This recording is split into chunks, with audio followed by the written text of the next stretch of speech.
It's a two-part thing. There has to be more representation in the upper echelons of publishing, and there has to be more acknowledgement that if you are going to tell stories that are outside of your cultural experience, you need to do it well.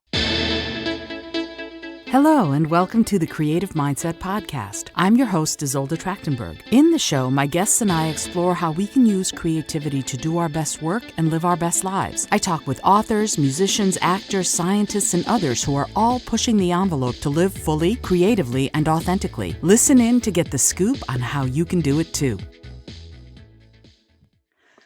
Hello, and welcome to the Creative Mindset Podcast. My name is Isolde Trachtenberg, and I am super happy that you're here. I am also incredibly happy with today's guest. I'm so glad that she was willing and able to come onto the show. First of all, Petra Mayer is an editor and resident nerd at NPR Books, focusing on fiction and particularly genre fiction. And I'm really excited to talk to her about what genre fiction actually means.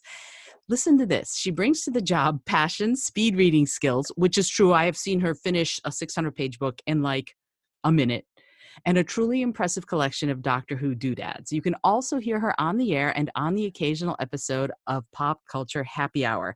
Additionally, Petra has been a dear friend of mine for many years, so I'm so super excited that we get to have this chat. Petra, welcome to the show. Hi, I'm so happy to be here. I will endeavor to live up to that wonderful introduction. Oh, come on. You're fabulous. And I can say that, being your friend for many years, I can totally say that. So let's talk a little bit about all of the stuff that you've done. You spent time working in Europe for, was it Radio Free Europe? Is that what I'm remembering? Yes. What was that like? That was truly weird. So I ended up at Radio Free Europe. I had been in the public radio system. Do you want I can give you the whole long story. Oh, I would love the whole long story. The juicier, the better. I don't know how juicy it is. I started working at NPR as an intern in 1994. It was my college job. I was an engineering services intern, and that meant that my job was basically servicing reel-to-reel tape machines, which tells you how old I am.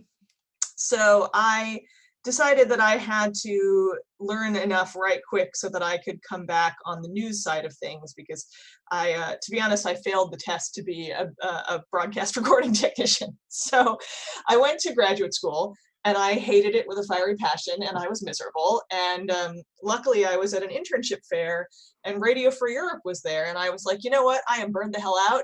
They're going to pay me to live in Prague. Hell yeah. I don't care what I'm doing.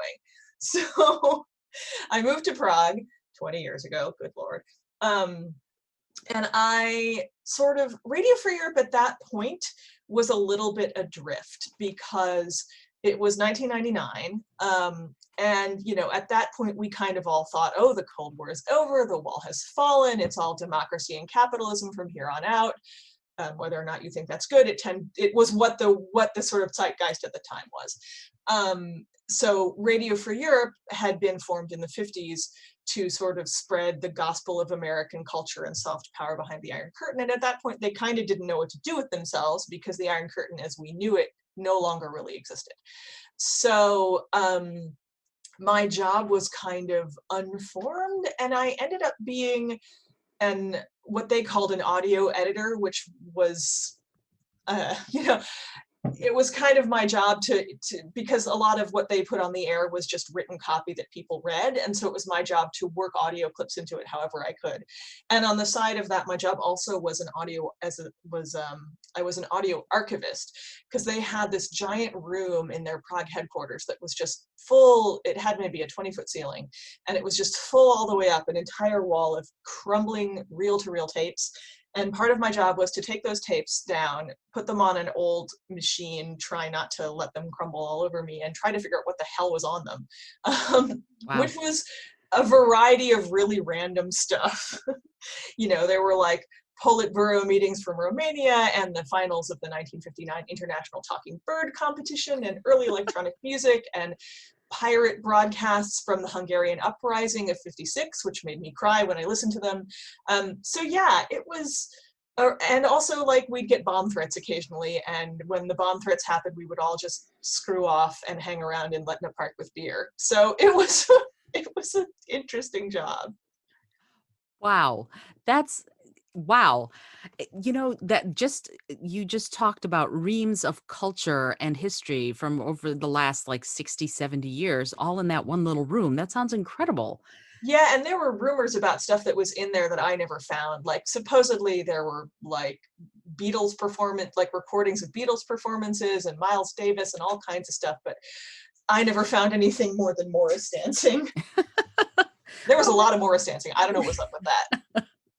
Morris dancing is cool. Hey, So then after that, you ended up coming back to the DC area, and then what happened? Did you go straight back to NPR, or did you do something else in between?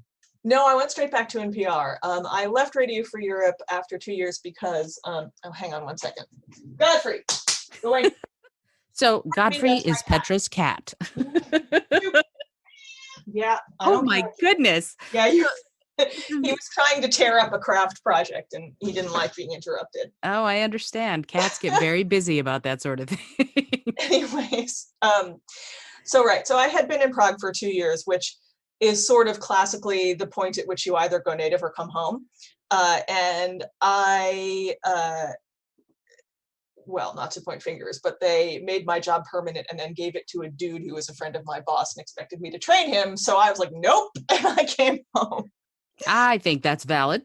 And Absolutely. I sort of pestered my way into a 2-week temp gig at NPR. I can't remember where I was. I think it was weekend edition Saturday. And that just sort of spun out into an ever expanding string of temp gigs. And after about 2 years, I landed at a permanent job at Weekend All Things Considered, as a sort of junior production assistant. And I was there for about 10 years and eventually sort of worked my way into being the books editor, because we had a host for several years who was a really avid reader, and he was a fast reader and he could do a couple of book interviews a week. That's the thing about NPR, by the way, like our hosts actually read the books, which is why, like, if your publicist can't get an interview on NPR, it's because your book is probably too long or too complicated, because we do read the whole thing in order to ask smart questions. And that is a real deciding factor in whether your book gets on the air. Wow, I didn't realize that that was part of the sort of the criteria about whether or not you could. Because for me personally, the things that you do are, well, they're fascinating, but books isn't the only thing. So now that you are a books editor, it sounds to me like you're also still, because you were on air on Weekend All Things Considered sometimes, and you're also on air sometimes now. Is that the case? Like what do you do? What are your responsibilities as an NPR books I editor? kind Because of hate it when people ask me that. I kind of hate it when people ask me that because it's so hard to explain. I mean, technically, my title is Editor 3 on the Arts Desk at NPR, but you can also call me an editor at NPR Books. I'm also a reporter sometimes. So basically, the Arts Desk at NPR is pretty small, and we all have to perform a lot of functions. So I am. The core of my job is that I edit book reviews, specifically fiction, for npr.org/books, which is the NPR Books homepage. And then I'm also a general purpose arts desk editor. I edit radio pieces. Hang on one second. Godfrey!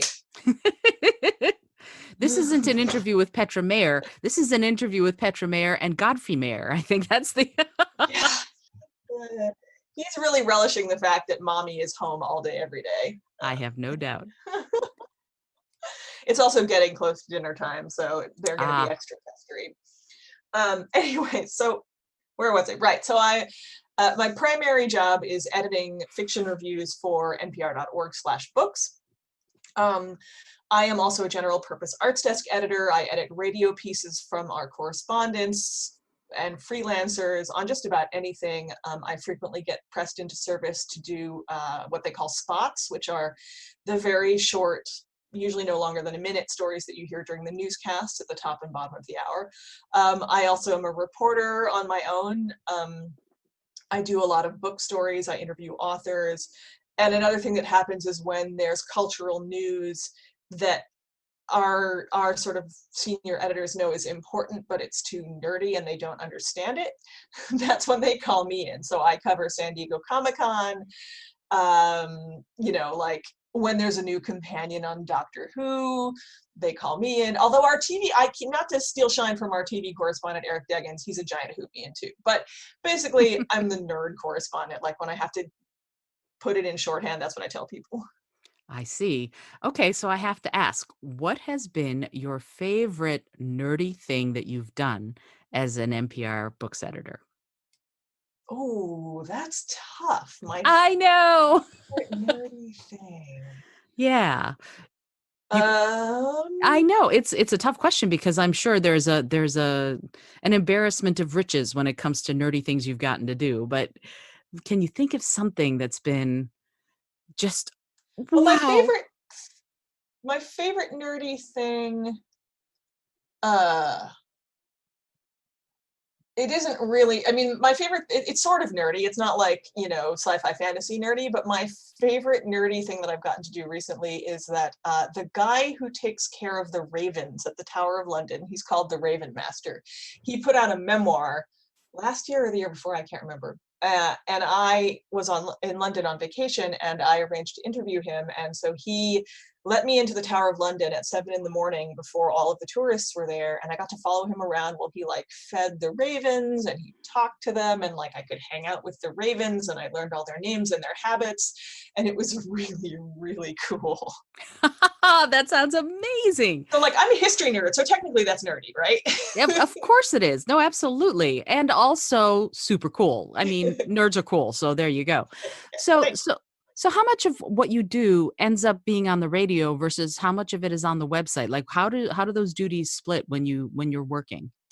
Oh, it's almost, it's maybe like 80% on the website. Although when I'm on the radio too, I also will build out a web component, because that's the thing about the arts desk, is that we were one of the first desks at NPR to be really hybrid digital radio. Like many legacy media organizations, NPR's digital operations were initially very walled off from the radio operations, and now they're, making a real effort to integrate it. So I always try to report my stories for both digital and radio. But I would say 80% of the time I'm doing online only stuff. I also, by the way, I forgot to mention this, recently have been appointed the editor of our new video gaming column. So I'm coordinating a lot of online and on-air video games coverage too. Oh, wow. And especially right now with a lot of people spending a lot of time Oh playing my God, video the amount of games. Animal Crossing coverage we've done. You know, I should probably turn in my nerd card because I have never played Animal Crossing, but maybe someday. I still hold hope. It's So fine. You don't have to pay. no, I don't have to play Animal Crossing to be a nerd. I'm a Mhm. full-fledged nerd in other ways. So when you're editing somebody's work, like you're editing a review of somebody else's book, is that what's going on? Is that Yes, what I'm editing. So I am not a reviewer myself. I Mhm. used to be, but because I'm an editorial employee of NPR, I'm really not supposed to express opinions about the areas that I cover. So that actually, it's great. It gets me out of a lot of political arguments because I'm not supposed to express a lot of opinions. It means I can't argue with people online. It's great. I have a pass. Yeah, oh, I wish I did. I keep getting too involved. So you're editing someone else someone's agent or a publishing company submits a book to NPR and you assign That's not a reviewer, or exactly how it how does works. that work? Yeah, I would love to know because that's Sure. something that's a bit of a mystery. Like, how do you decide It's where? a mixture of things. So Mhm. I have a stable of freelancers because there's just so much out there. I kind of liken it a little bit to representative democracy, right? Like there's so much out there that I cannot one-to-one look at every book and make a decision. So I rely on trusted representatives to tell me what they're interested in. Okay. So that's part of it. My reviewers will sort of, on a more or less quarterly basis or seasonal basis, send me lists of things that they're interested in. Mhm. And then I also am constantly having meetings with publicists for all the major publishing houses. So I don't know when this is going to air, but right now, as we're speaking, it's the end of May, and we're coming up on Book Expo, which is the major trade show of the year. Mhm. It's usually in the Javits Center, which is right now an emergency pandemic hospital. Right.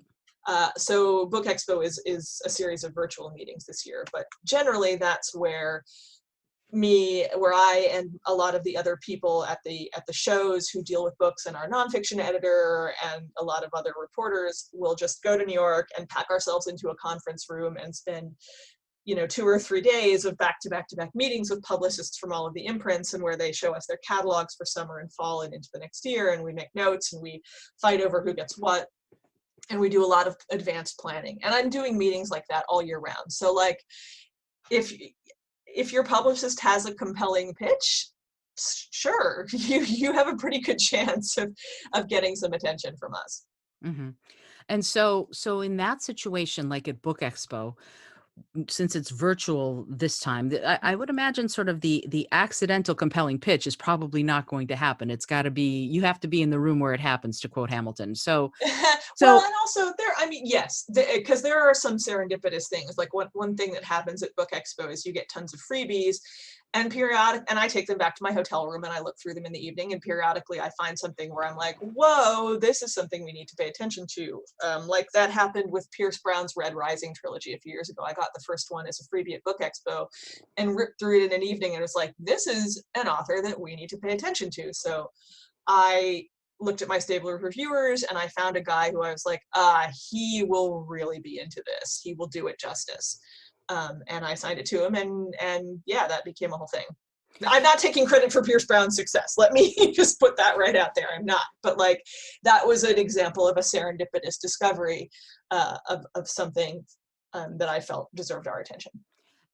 And that's really cool that those kinds of things happen, I think, because it is otherwise, if you're going the traditional publishing route, a little bit challenging if it's to make that sort of serendipity happen, so within that framework, when you find something, like if one of your reviewers pitches it to you, that's one thing. When you find something that you just love, Mm-hmm. the process is you then assign it, and then it goes up as a story, or does it go up on the website? Like, what happens to can you run me through what happens Sure. to a So review? we NPR no longer do on-air book reviews, Mhm, which makes me sad, and I wish I could change it, but on-air book reviews are very laborious. If you hear a book review on air, that is fresh air. It's not us, because mhm. they have Maureen Corrigan, who is their on-air book reviewer.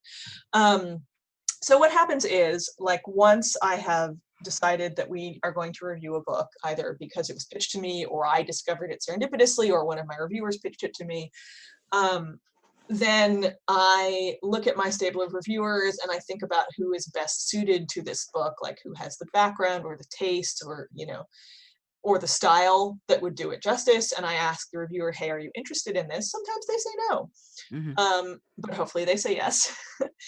And then I have a standard deadline, which is 2 weeks before publication. So although nobody ever sticks to that. um, and also, so I have a couple of criteria. Like, I have a deadline. I personally prefer a very conversational style. I want readers to feel like they know my reviewers and they want to know what a particular person has to say about the book. Like, I want them to be appointment reading, like, oh my God, the sequel to Harrow the Ninth is coming out, excuse me, scratch that because I said the wrong thing. Oh my God, the sequel to Gideon the Ninth is coming out. I wonder what Jason Sheehan has to say about that, because he was so crazy about the first book. Like, that's what I want people to think about. So I try very carefully to match books with not who I think will give it a positive review, but who I think is best positioned to review it. Because we do negative reviews. Like, that's a thing, especially particularly if they can be constructive. Like, we don't do hatchet jobs, but if we can give constructive criticism, we do. Anyhow, so I'm getting off track. Not at all. Once I assign the review, more or less to deadline, the reviewer will turn in the copy and I will edit it. And hopefully, if they're, everything I want them to be, I won't have to do much editing. I mean, I have to deal with so much volume that I've kind of developed a stable of people that I don't have to edit very much because they're so good to begin with. That's the secret to my job. And so I take that copy, and I'm also, I forgot to say this, on top of my other duties, I'm just a web production grunt. So I take a lot of the interviews that you hear on the shows and I turn them into web pages. And so once a reviewer has filed the copy and I've edited it and I've fact checked it, I've made sure that they haven't, spelled a character name wrong or gotten a plot point wrong, checked their quotes. Then I dump it into our CMS and I create like what we call the book edition page, which has all of our e-commerce information and an image of the book cover.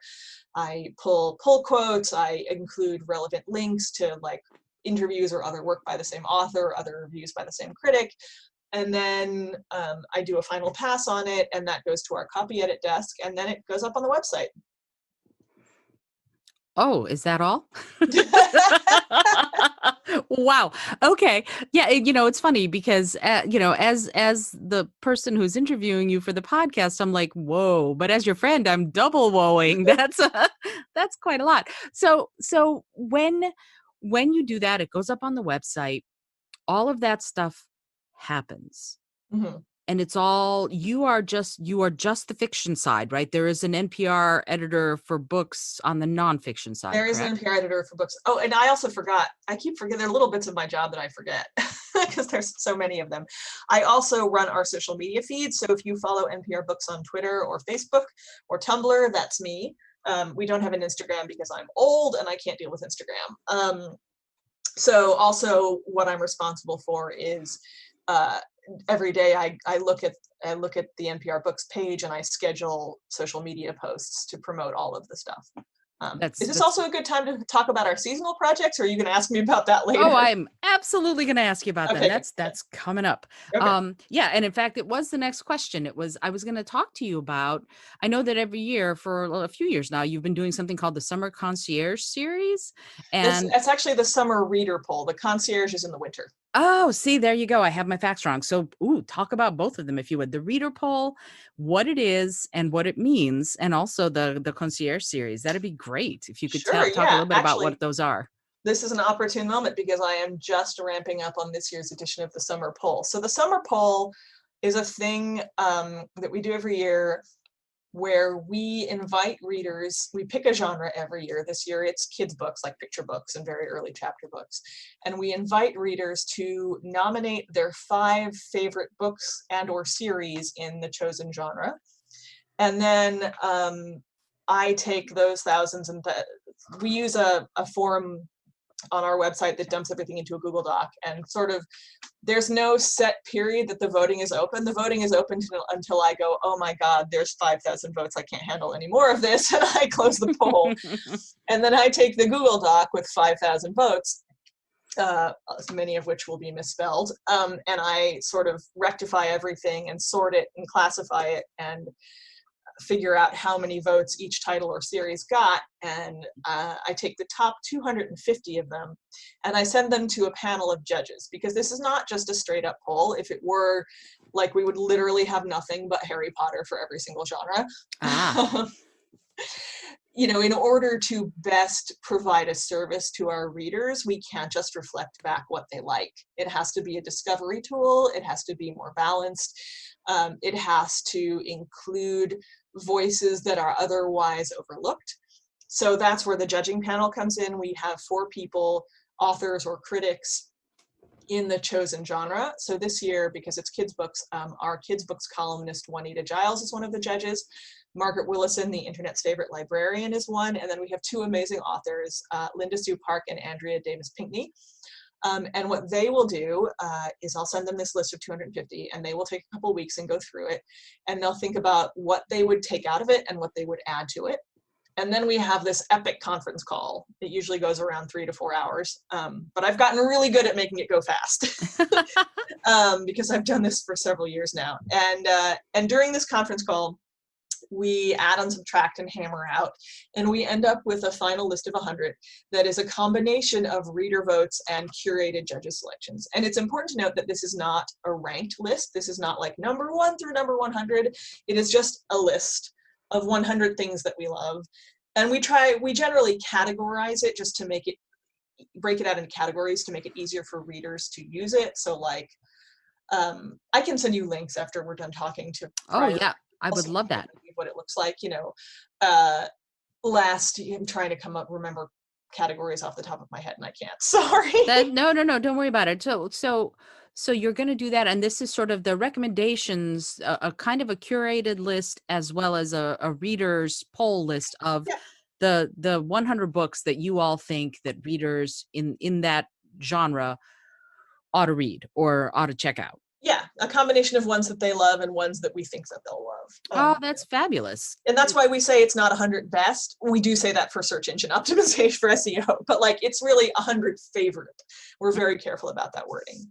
Yeah, and it's important actually because what's best to one might not be best to someone else. Yeah, we're very careful about value judgments. Yeah, because that's cool. That's dangerous ground. Yeah, and it makes a lot of sense. So then you have the Concierge, which is a winter thing, and what is that? Oh, the Concierge is so much fun. So we used to do year-end best of lists year after year after year, and we got super hella bored with it.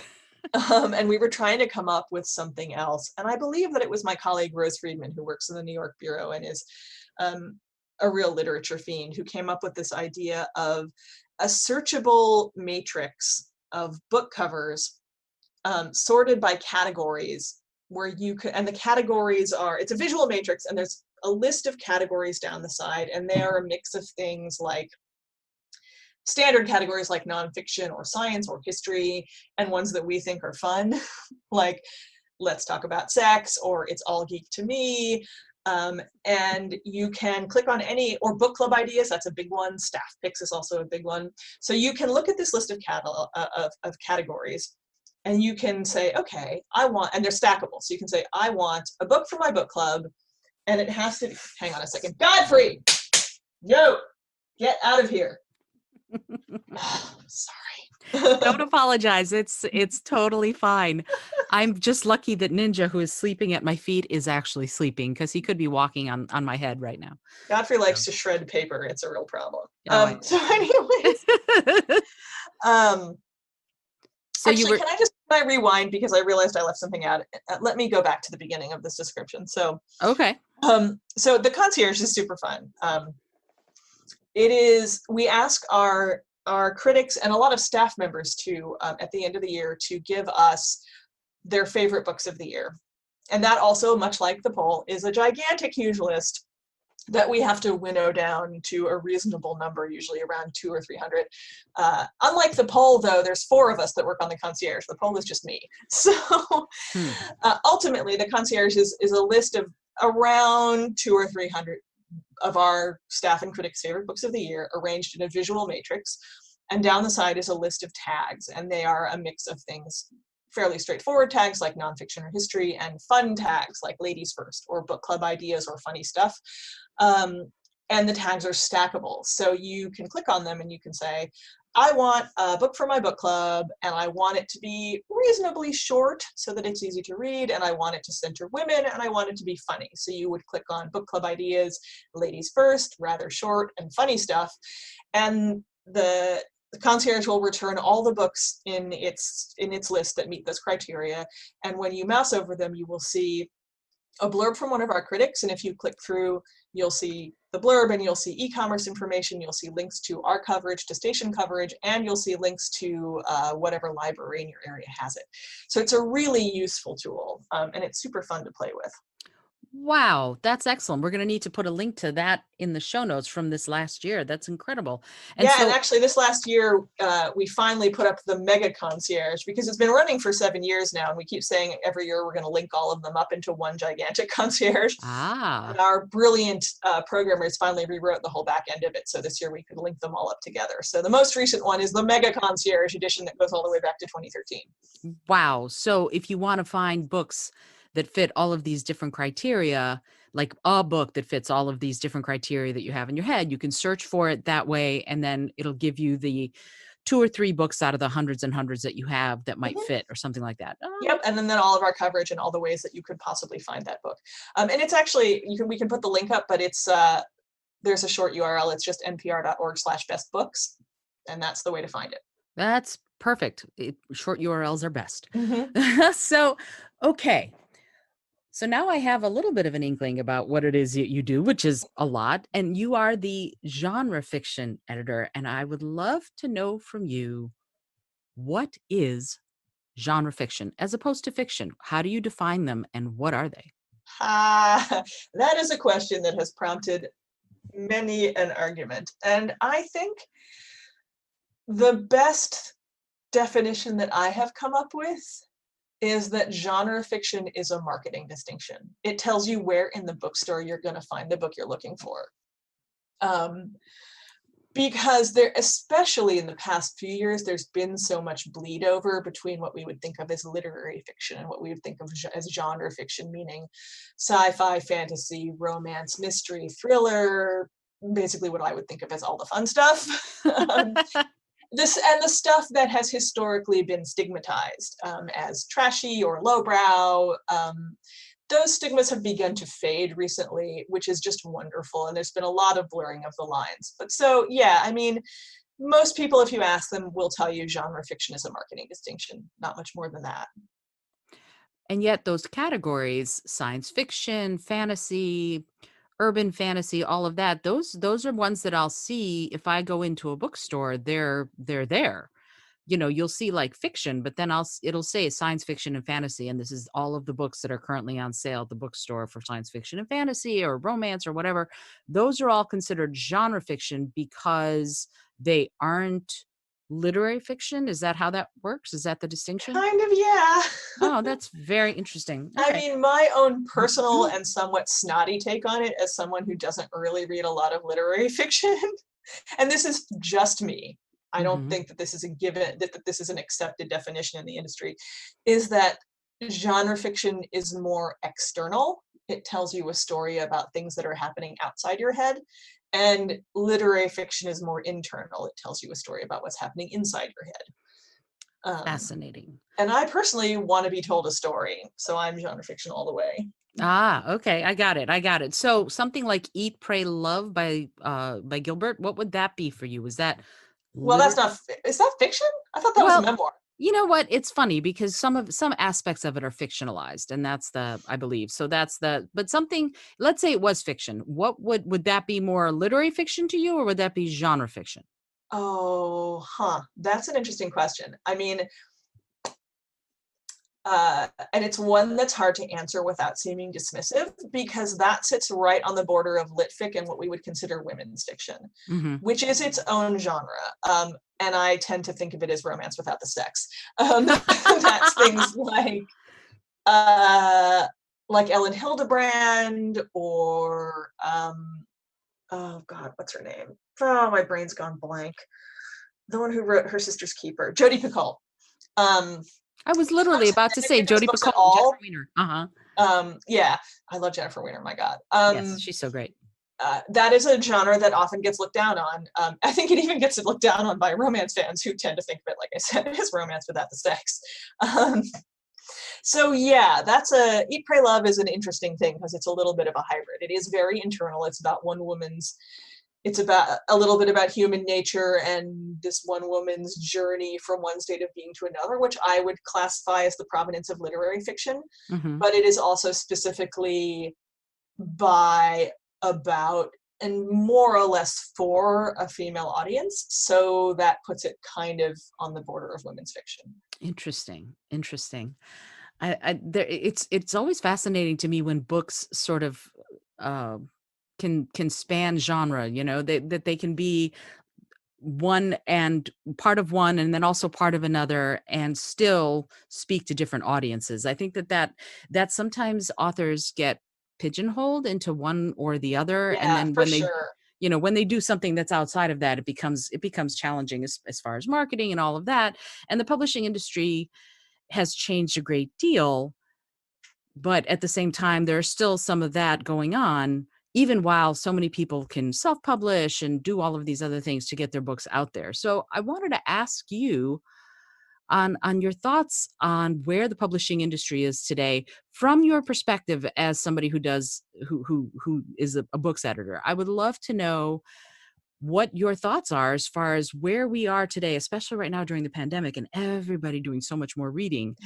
Where are we? What's Yeah. going on right now? Because I'm furiously writing 2 books right now just because I have a little bit more time to do it. And I'm sure there are lots of authors right now that are doing the same thing. And there are lots of people reading voraciously. So from your perspective, where are we as far as publishing right now? In a really interesting place. But before I get into that, I just want to say I am a little worried that what I've been saying will be perceived as, ghettoizing certain kinds of fiction, or saying that men or women or whoever shouldn't read particular things. And I just want to say all books are for everybody. Read what makes you happy. Absolutely. That being said, we're in a really interesting moment in the publishing industry. I am not super up on the exact facts and figures of the business right now in the pandemic. Interestingly, what seems to be happening is that it's hitting the physical book supply chain. Like actual book deal, the publishing industry in terms of like book deals and stuff like that is rolling along, but like how are you going to get physical books? Don't know. That might be difficult in a few months. So the publishing industry is also at this kind of inflection point, right? Where like it has for a long time been extremely white. And that is starting to change, partially because, as you said, self-publishing is allowing people, women and writers of color, to break down those barriers and bypass the traditional publishing structure. You probably heard earlier this year about the kerfuffle around American Dirt and issues of cultural appropriation, and that really brought up this conversation about who gets published, who profits from whose stories. And I'm hopeful that there's going to be some change in the industry.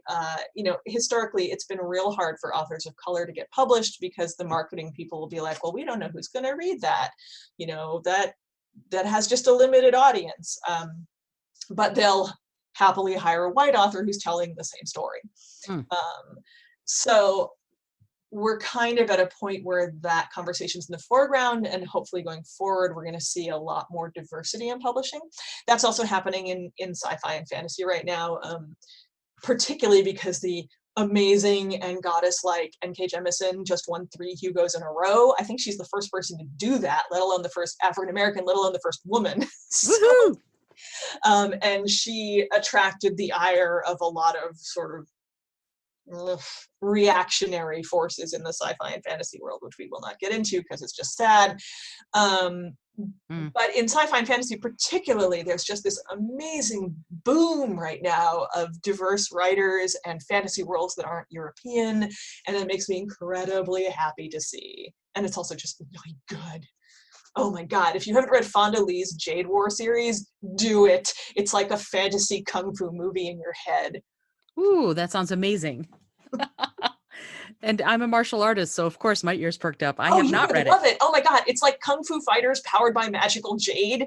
Wow, it's really good. I'm definitely putting that in the show notes. You must read this book, obviously. It might, I know your taste, and it might be a little too violent for you, but it's very stylish. It's like mob, family, crime, drama set in this fictionalized Southeast Asian-inspired nation that's recently shaken off colonialism, and the rebel forces who fought the colonizers have now morphed into dueling crime families that are fighting over the island supply of magical jade that powers the Kung Fu Fighter. It's a whole thing. I love the book. Wow. It's really good. That sounds like my kind of book. And I'm okay with violence, depending on what the violence is. If it's violence against women, I am not okay with it. If it's women being badass fighters, as I recall, the only violence against women involves female fighters who give as good as they get. Then I'm totally good with that.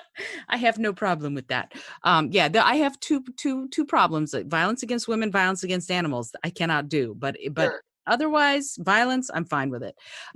So yeah, when you're talking about this idea of diversity really blossoming in the publishing industry, and it seems like it's coming around. Where do you see it going from here on in? How do you see it growing? Where do you see the tendrils extending, moving forward into the next few years? Well, I want to say, though, especially in sci-fi and fantasy, there has been a blossoming recently. The publishing industry overall has a long way to go. Okay. And what I would like to see is going forward, and I'm starting to see it a little bit, is more editors being, more people of color being hired as editors, as managers, because that's the way you truly diversify without ghettoizing. You hire people of color and then let them direct what gets chosen and published and covered. You don't say like, oh, this is our Black imprint and we're just gonna put Black people there, Right. Right. No, that makes a lot of sense. And within that, it allows for subjects that otherwise have not been getting sort of the light of day shined on them to get the light of day shined on them. And I think that's important, so important. Yeah. Because Oh, another area that I'm seeing right now is a lot more trans representation, particularly in trans and non-binary, particularly in YA. And YA is where you've got a lot of real like current events issue coverage, because it, when it's not like fantasy dystopia like the Hunger Games, there's a lot of YA that deals with all of the crap that kids now have to deal with. And it's a place where I'm seeing a lot of real interesting things happen in terms of representation. and that kind of diversity feeds into the exact next question that I was going to ask you, which is, what are the most challenging subjects that you're seeing writers handling right now? Oh, interesting. I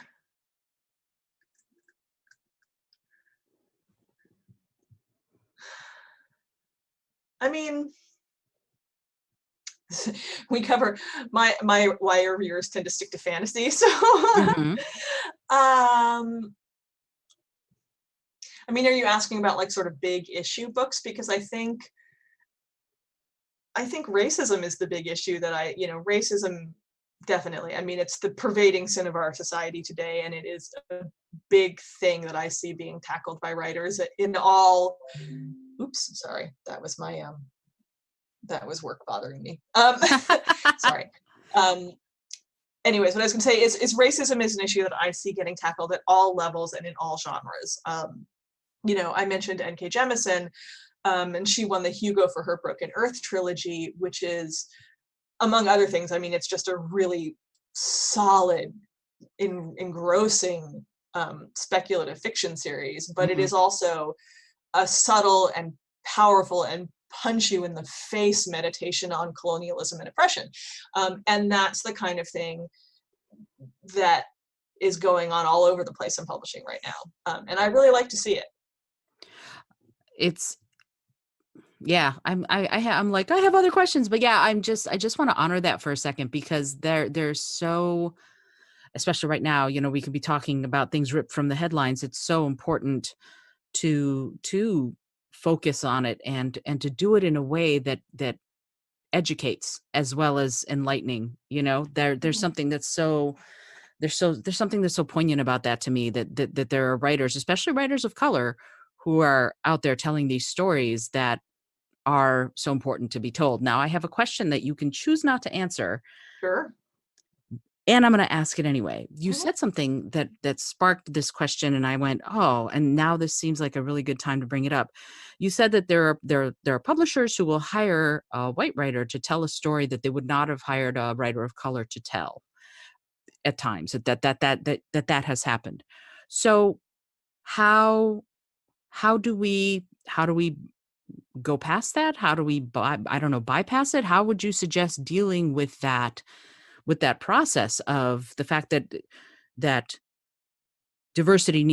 those diversity stories need to be told by the people who have lived through that? Well, there's two halves to that question, which I am perfectly happy to answer. One is what I already said, which is that part of what will help that is getting more people of color into higher positions at publishers, Mhm. because that's how you get more attention on diverse more representation in what gets published, is you have more representation in who's choosing the books to get published. The other thing I want to say is, because I was thinking about the whole kerfuffle over American Dirt, and one of the things that came out of that was white writers sort of being all huffy and saying, well, I can't write about that, I haven't lived it, I can only write about what I know because I'm white, boo-hoo. And that is not true. If you talk to any person, any writer, well, not any writer, but the people that I talk to, and I did some research on this, will say anybody can tell any story. The problem is when you do it badly, right? Mm-hmm. So if a publisher, what happened with American Dirt is that the publisher hired a white writer to tell this story about Mexican refugees, and she did a really bad job of it, and that's what pissed people off. Mm-hmm. Like, it was really inauthentic. The writing wasn't very good. People who had that experience looked at this book and said, what the hell is she talking about? So I don't want to say people can't tell stories about things that they haven't lived, but if you are going to do that, one of the things that's incumbent upon you is to speak to people that have had that experience, to incorporate what they say, to be able to take criticism and sit with it and honor it and not get all huffy, and to do your best to do it well. And before you do it, to make sure that the people that you're writing about have had a chance to tell their own story. So, you know, if you're going to write a story about Mexican refugees, you look around and you say, hey, are there authors who've had this experience and have had a chance to tell their story? Is it the right time for me to jump in?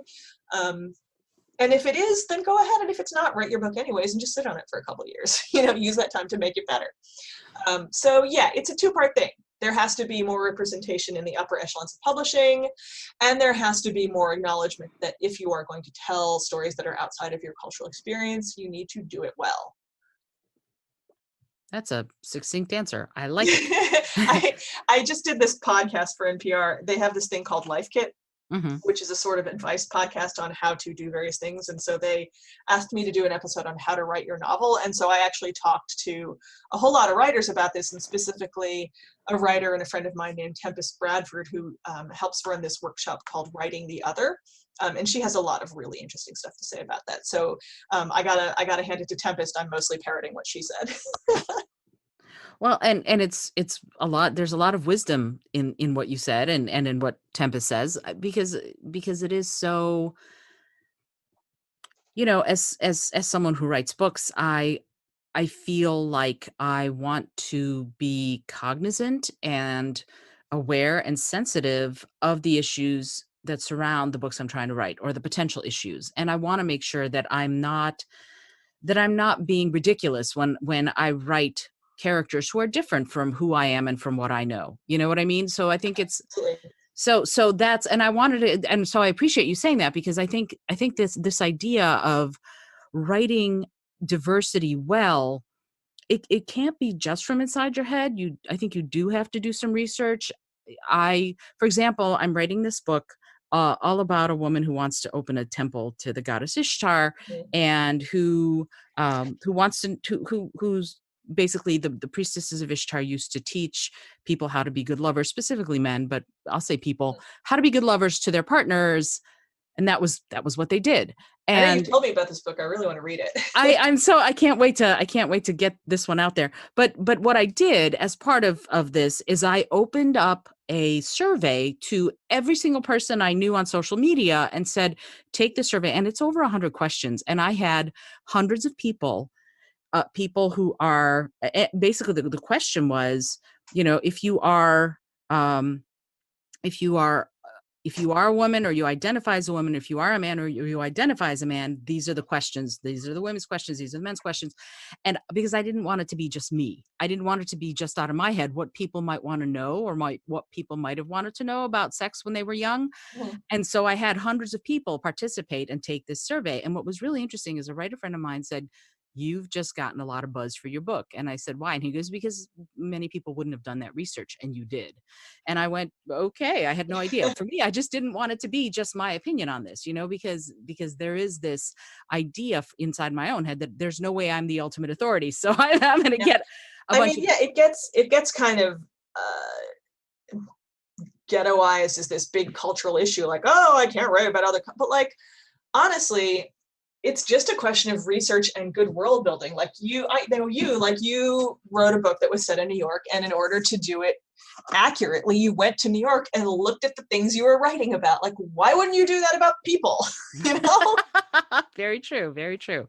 Absolutely. And that to me, you know, well, I mean, you would I was able to go to New York. Not everybody can. And if you're world building, planet Xylon and in the star system Berdicchio, then you obviously can't. So, but at the same time, I think, yeah, this idea of doing research, and it also, interestingly, what it did for me is it built community, and there are people who are, I get these little notes. I took your survey a while ago. When's the book coming out? And it's really to have that be a thing. So let me talk to you about the NPR readers community. Sure. What is that community? How do you join the community? And what would you like to have that community be if it's not where you'd like it to be yet?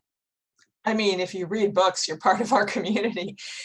I mean, to be perfectly honest, I don't engage with our reading community as much as I would like to. I said earlier that I run our social media feeds, but the problem is that's a full-time job, and it is approximately like 1/8 of the stuff I have to do every day. Wow. So, we have a pretty big Twitter following, and I really wish that I could engage with them more. I mean, there's some amazing statistic about like how much more likely NPR listeners are than other people to have read a book in the past week. I can dig it up somewhere if you really want it. But NPR listeners are crazy readers. They read a lot. They buy a lot of books. Back when I was a show producer, it was kind of a fun thing that we used to do to watch the Amazon sales figures of any book where we had interviewed the author, like before and after it aired. It would always just shoot way up because our listeners are big readers.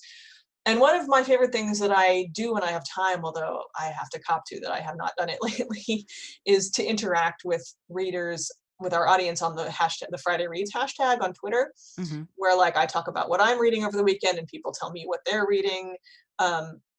Again, this is something I haven't had time for, and I really wish that I had. People will ask me for recommendations on Twitter, and I love doing stuff like that. So yeah, I don't know if I could say who our community is, like who I wanted to be. I mean, if you read books, you're my audience. Welcome all. That's Yeah, right. exactly. Oh, so okay. Speaking of you reading and giving recommendations, I have just a couple of questions about that. What Sure. has been Well, actually, let's step back a little bit. I'm going to ask you a question that I told you that I was going to ask you because I feel like that this question needs a little bit of preparation and a little bit of time thinking. What makes a book good to you? Yeah, and I thought about it and I didn't come up with anything really succinct. That's the problem. Because there's a difference between good and enjoyable, right? Hmm. Like Hmm. I vastly enjoy books that are objectively bad. Well, I can't say objectively bad. Like I vastly enjoy books that I think are badly written. I'll Hmm. put it that way. But there's still something in them, some spirit or some whack-doodle creativity that makes me go, I'm just gonna keep reading this. It's terrible, but I'm just sucked in. Well, Um, and that seems to me like if it's telling a good story, even if it's poorly written, there's still a story in there that's compelling or something like that. there's still a story or there's still a vision in there. Like, so the book that I'm thinking about, and I can't in good conscience recommend it, but I'm gonna anyways. Did you know that Tyra Banks wrote a young adult fantasy novel called Model Land? No. She did. It was supposed to be the first book of a trilogy. It came out, I think, in 2011, and it didn't do well enough to warrant any sequels, which is just crushing me because I desperately want to know what happens to the rest of the characters. It is absolutely bat bananas. Like it's so bizarre that there is no way it could have been ghost written. Like it is sheer, unadulterated. This is telling me much more about it's like the weirdest fanfic. Like this is telling me much more about the author than she thinks it is. Like, I see. it is this, well, I won't go too far into it, but it's about this bizarre fantasy land where everybody wants to be a model and only the chosen few get to go to Model Land, which is like the Hogwarts of modeling, and it's on top of a golden mountain. And if you get to go there, you have a chance at becoming one of the 7 Intoxibellas, the only famous people in the world. And it is weirdly constructed, and plot lines come and go and characters come and go, but the vision of it, the overall world building, is so wildly imaginative that I just couldn't stop reading it. Awesome. So, but like what makes a good book? Huh. A certain degree of writerly craft. Like there are books where I'm like, I don't like this, but I can recognize that it's a well-written book. For me, I want to be told a story that has forward momentum. I want the writing to be fluid. I want the characters to be three-dimensional and interesting. And I'm a world building junkie. Like I will get, and this is just me, like other people will have different reactions, but I will get absolutely thrown out of a book and not enjoy it if there are obvious anachronisms in the dialogue. I read a fantasy novel that was supposed to be set in the 20s where the characters were talking about, oh, let's go grab a drink. And I was like, nobody said that in 1923. So, okay. So yeah, I wish I had a succinct answer for you, but I think it's mastery of craft. Okay. Yeah, mastery of craft. Okay. That's a valid answer. Absolutely. And I agree with you with world building, but I am actually going to ask you, what is world building? Well, the aforementioned great and glorious N.K. Jemisin actually has a whole workshop on this, and I think she has her slides up online. I can probably try to find a link to that for you. Oh, But that would be phenomenal. Is it's the art of creating a believable world for your characters to inhabit, and it primarily comes into play with sci-fi and fantasy, because you are, if you're writing something that's set in the world that we all live in, there are going to be certain signifiers that everybody takes for granted, right? But if you are setting your story on planet, what did you say? Planet Zabraxia or whatever it is? Planet Xylon. Planet Xylon. Then you have to think about from the ground up what Planet Xylon looks like. And how you are going to immerse your readers in it, whether you are going to sort of build it from the ground up with every single possible detail about climate and various countries and their cuisines and their politics and what they all wear, in which case you are Robert Jordan and you're not a very good writer, but I'm going to read the hell out of you anyways, because I'm obsessed with that shit.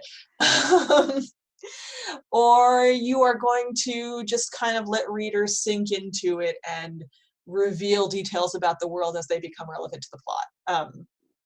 But yeah, it's the art of creating a believable world.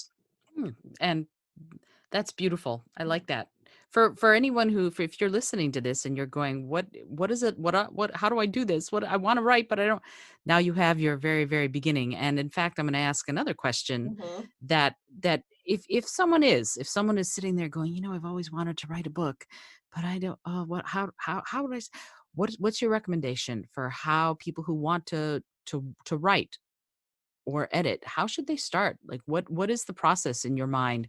Someone who wants to write, what should they do besides the sit down and write something? What do you think? That's the answer, honestly. So I did a whole podcast about this, and I can send you a link to it, where I talked to like the guys from NaNoWriMo, and I talked to authors, and that is 20 minutes of solid advice on how to get started writing. But the best advice I can give is to muzzle your internal editor, because I know that this is my problem. And I think it's a problem that a lot of other people have, that when they sit down to write, there's a voice in their head that goes, you're not a real writer. What are you talking about? You can't do this. That's bullshit. If you don't put pen to paper and instantly you are Virginia Woolf, then you are nothing. And that's nonsense. Shut that voice up. The other thing I would say is when I spoke to the guy from NaNoWriMo, Grant Faulkner, he gave me this idea of time confetti, because a lot of times, like, you're living your life and there's no way you can sit down you don't have, like 2 hours where you can sit down at your perfect writing nook with your cup of coffee and the sunshine streaming in and you could write the great American novel. But what you probably have got, like, is this time confetti, which is like 5 or 10 or 15 minutes throughout the day where you would normally just kind of be screwing around on your phone looking at Twitter.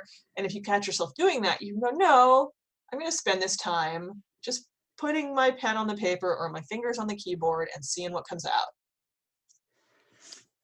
Exactly that. I love that. That's beautiful, because I think we all write differently. You know, I don't know anybody who's got a sunshiny nook and the perfect cup of coffee.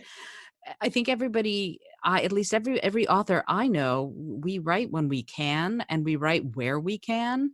And I think, tell me what you think about this. I personally think that people write differently. Some people have to have pen and paper. Some people are better on the computer. I dictate text, voice to text. That's how I write my books. I dictate voice to text and I walk along with my phone and I talk into it, and I speak it. I speak the books. So when you hear of people writing and doing their thing, what is the most prevalent as far as you're concerned? And is there one that's more optimal? I don't know. Honestly, that's not a thing that I have ever asked people. I would say what's most optimal is what works for you. But I will say, it's really interesting to hear that you talk your books, because one of the most common pieces of advice that I give to my writers is, have you read this out loud? Because if it's hard to say, it's probably hard to read. Natural cadence is not a thing most people have, and that's not a value judgment, it just is. Mhm. But you can learn it, and part of how you learn it is by reading your stuff out loud, because your breaths will fall naturally. The way your breaths fall naturally will help you fall into a writing rhythm that's much easier to read than if you hadn't been reading it out loud. Absolutely. I agree completely. and and I sort of read it out loud as I'm writing it, and then I read it out loud afterwards, because Mhm. Oh, good. that's storytelling to me. And to me, books are stories we just happen to have written down. So, if you're going to tell a story, that's a beautiful way to do it. So thank you for that. I think Sure. that's really, because sometimes I think people, we live inside our own heads and we don't remember that other people think similarly until they say something. So thank you for Mhm. saying that. Uh coming I do want to I want to touch on the video games thing that you said. I had no Oh, sure. idea. But before we do that, I want to Mhm. ask you, um what about your favorite books? Like, what was your favorite book as a child? What's your favorite book as an adult? And with the Friday readers thing that you mentioned, what are you reading right now? If you could give those three, I would love to hear it. Oh God, it's so hard for me to quantify a favorite book. I mean, because I have read I mean, this is going to sound awfully egotistical, but I've read so many books. It's like picking a favorite color. Like, you can't, like, I have favorite books for moods, for, like, if I want comfort, I read this. If I, So, favorite okay, books. you I will did. tell you, Uh-huh. actually, when I have to answer this question with one book particularly, I will almost always say it's 1984 by George Orwell. Because, and you have heard this story yourself, Isolde, but I'm sure your listeners have not, because they don't know me. Um, that is the book that I always say made me a nerd. Because my dad, who is a very intellectual dude, Yes, he is. and a professor at times of political philosophy, although now he's a writing coach, handed me that book in the year 1984 when I was 9 years old and said, "Here, I think you're ready to read this." Wow. What made him think that, I don't know. But so I read it, and obviously I didn't understand the core of it. Like, Right. I would reread it every year, and I don't think the Goldstein's book section clicked for me until I was in my teens. But Mhm. it was my first encounter with dystopia, and I'm almost certain it was my first encounter with world building, with speculative fiction, because I was probably reading Anne McCaffrey's Pern books at around the same time, but I don't think at that age I had really read any sci-fi or fantasy yet. No, I Mhm. think I read the Pern books later. That was seventh grade. So I think it was probably the first sci-fi or sci-fi adjacent book that I had ever read. And Mhm. it was my first experience of a world that seemed completely alien. Because if you read that book, the first sentence is, "It was a bright, cold day in April and the clocks were striking 13." And 9-year-old me went, "What? April's not cold and clocks don't strike 13. What is this?" Right. I was like transfixed. And it was from there, it was all downhill from there. And a lifelong love affair began. Yeah, pretty much. Yeah. Um, So sorry, I got distracted. What were you wanted my favorite book as a child? And your favorite book as an adult, if you have one. And probably 1984 covers both of those, honestly, okay. because I read it when I was 9. And what are you reading right now?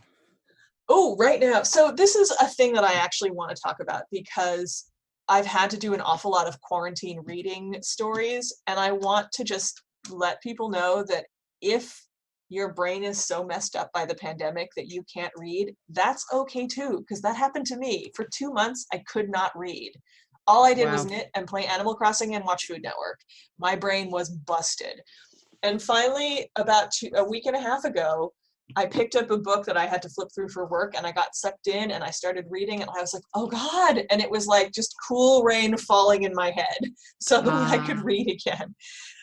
So what I have done with that is I have ripped through Martha Wells' Murderbot Diaries, which are just so fun.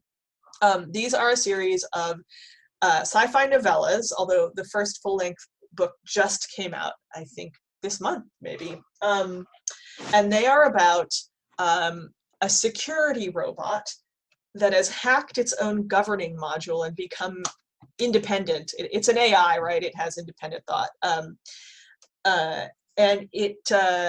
And all it really wants is for humans to leave it alone so that it can watch TV. Whereas it like downloads media. Like it has a soap opera that it loves called Rise and Fall of Sanctuary Moon, and it just wants humans to leave it alone so it can watch.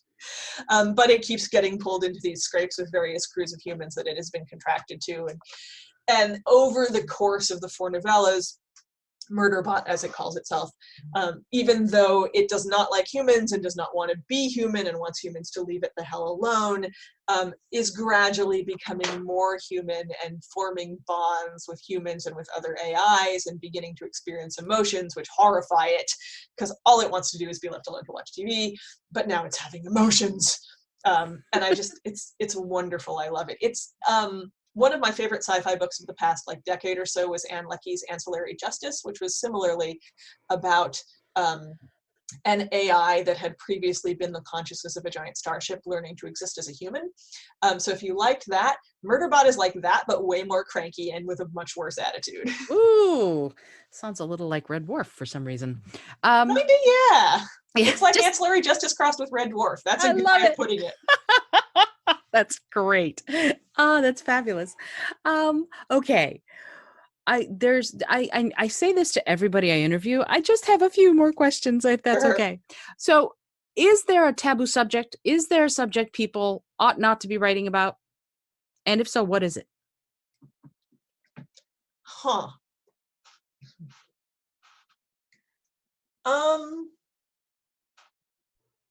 That's an interesting question, because it goes back to what I was talking about before. There's really nothing that's off limits as long as you do it well and thoughtfully and are prepared for people to be mad at you about it. So but have I'm a thick skin. serious about doing it well and thoughtfully, and that is a way harder job than most people think it is. I mean, I don't want somebody writing the next Turner Diaries. Like, that's off limits. But unless you're just, unless you're spewing vile hatred, no, there should be no limits. Just make sure that it is the right time for you to tell the story, that you are the person to tell the story, and that you're doing it well. That's fair. And doing it well there's so much that goes into that, really studying the craft and really practicing. They say somewhere, I've read somewhere, that you write 3 books before really you ought to consider publishing one. Don't try to publish the first one you write. There's a thing I've encountered that I think of as first novel syndrome. Yes. Yeah. And it's funny, I go back, I've been doing this thing where I have been getting on Facebook Live and reading my books. And just because, right? Just because I wanted to read them. And I read book 1 of my series and went, okay, I'm a different writer now. And it's nice to know that I didn't hate the book. I know a lot of writers hate their first book. I didn't hate it. I liked it fine. But I'm a very different writer today than I was back in 2011. So it's good to know that hopefully, we grow as we write more. We develop our own voice. And that's another question I wanted to ask you. Absolutely. Actually, is what is your voice? What is a writer's voice?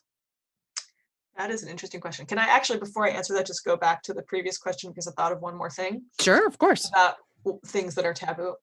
What I had said was nothing is taboo as long as you're not spewing vile hatred, and you do it well. It is the right time for you to tell the story. You research it.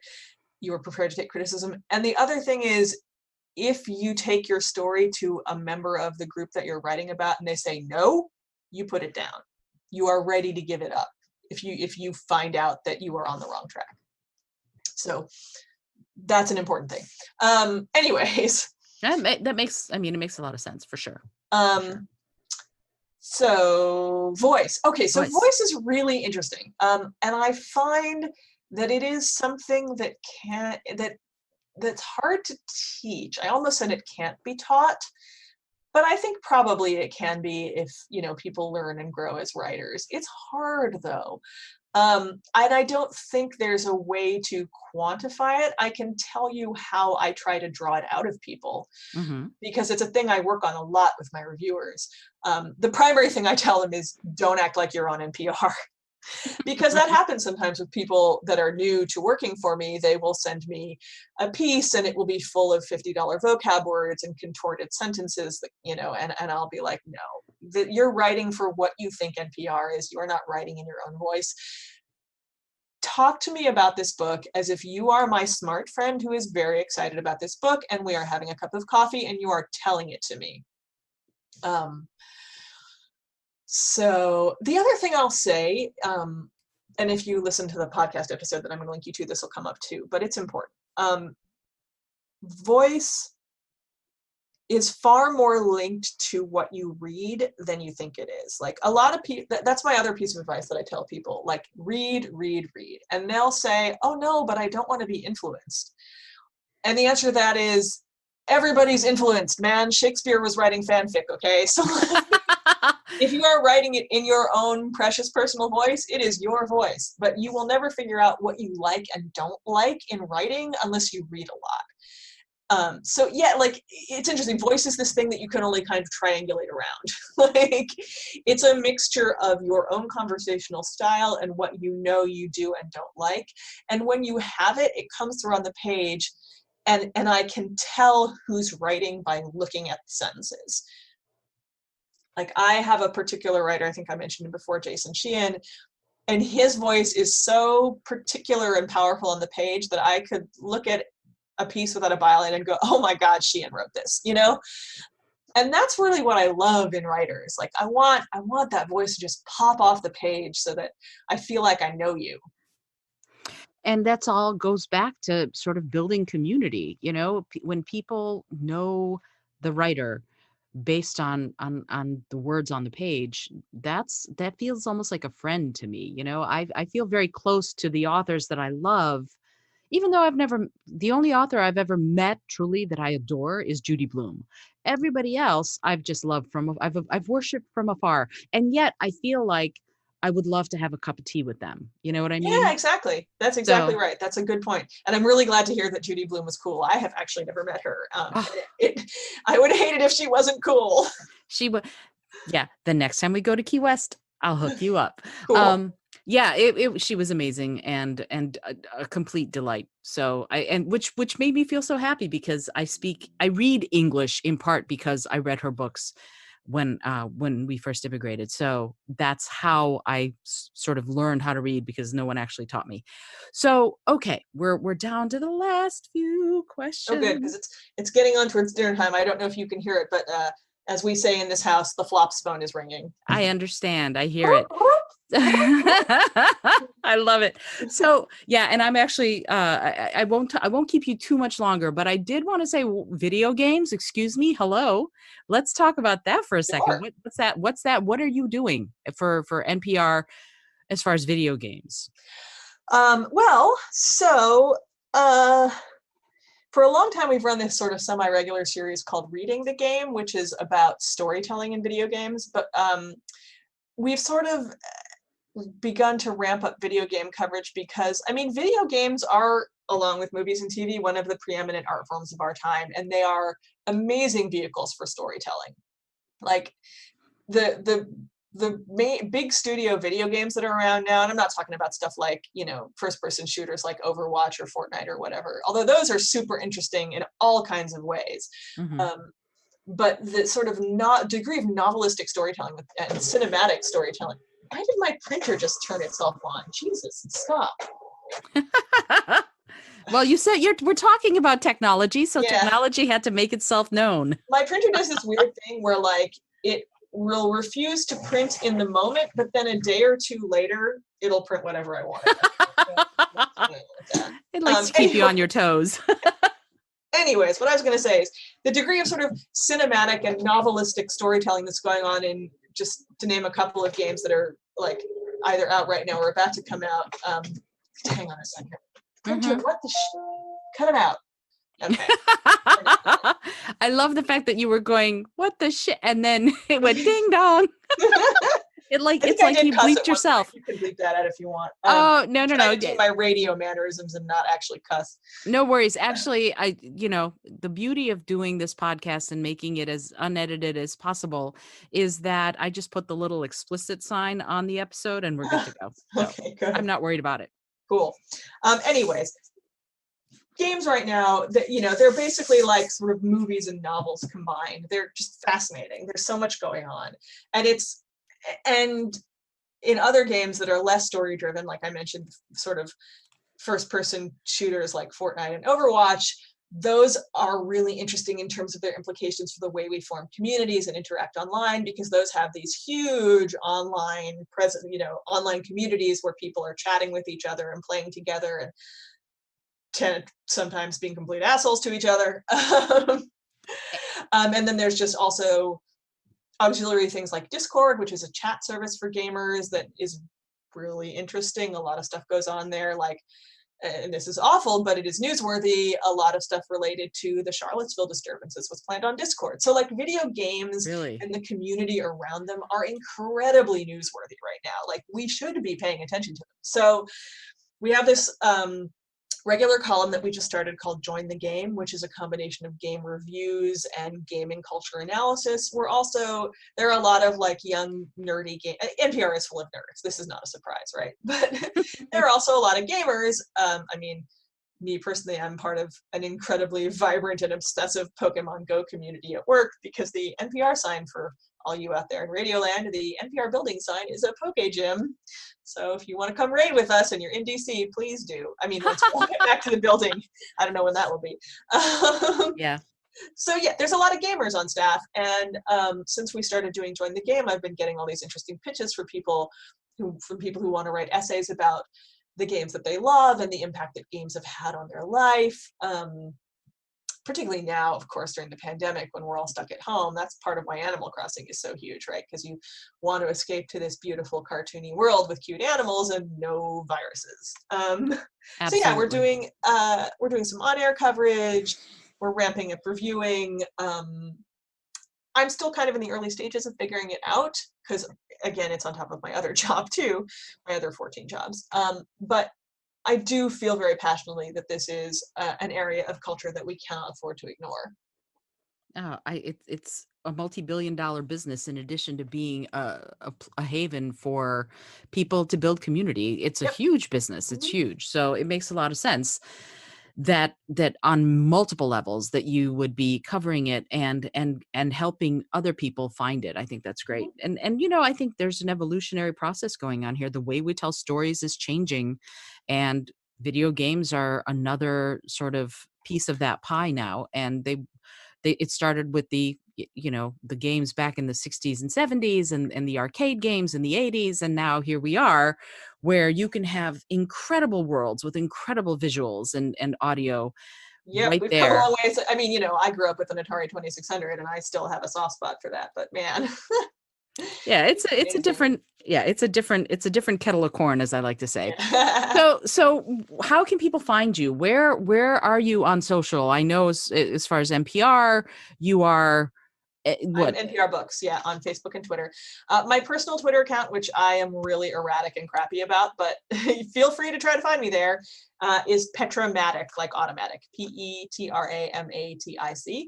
And mostly I post pictures of my cats. So if you want to see what Godfrey looks like, Or there's a lot flops. of pictures of him on my Twitter account. Yes, it's Godfrey, Pete, and Flops, and they are wonderful kitties. Yeah. And then one last question before I let you go. It's a question I ask everybody who is on the show, and it's something that I think is it's something that I like to ask because I think it allows you to conceptualize and really sort of funnel things down into one thing. Mhm. If you had a plane, and I know how much you love to fly, but if you had a plane and you were to skywrite something for the whole world to see, what would you say? Hmm. Luckily, there's a phrase that captures both my passion for reading and my love of RuPaul's Drag Race, and that is reading is what? Fundamental. Fabulous. Fabulous. I thought you were going to say what people say about me behind my back ain't none of my business. That's because that's another RuPaulism. It's true. So yeah. This has been so wonderful. I am so grateful to you for taking the time. And I know you have cats to feed, but really, Oh, it's so much fun. The cats can suck it. They can wait. Yeah, I know you wait on them hand and foot, so I understand. Godfrey is like right here on my desk lying on the mouse. I love it. I love it. Yeah. So yeah, Petra, really, I'm so grateful that you took the time and to basically drop this much wisdom about so many subjects. And I really encourage all of you who are listening, find Petra and follow her. She is the queen of reading as far as I'm concerned. And if she recommends a book, I've never had her recommend a book to me that I did not love. So find her, follow her, and you will not be sorry. In fact, I'll get all sorts of tweets coming at me going, "Thank you for the recommendation. This is awesome." So thank you again, Petra. This is Isolde Trachtenberg for the Creative Mindset Podcast. I hope that you've enjoyed today's show. If you are liking what you're hearing, rate and review the podcast wherever you listen, whether it's on Apple, Google, Spotify, or wherever you happen to tune in. And also comment and let me know. I'd love to hear from you about what you think about the guests that I'm having, because you know that the podcast has shifted gears a little bit. Now it's really pretty much an interview show where I'm talking to creative peak performers who are sharing their wisdom and expertise to help the next generation of creative peak performers. So if you're here and you're listening, please let me know what you're thinking. Until next time, this is Isolde Trachtenberg, and I send you all of my love.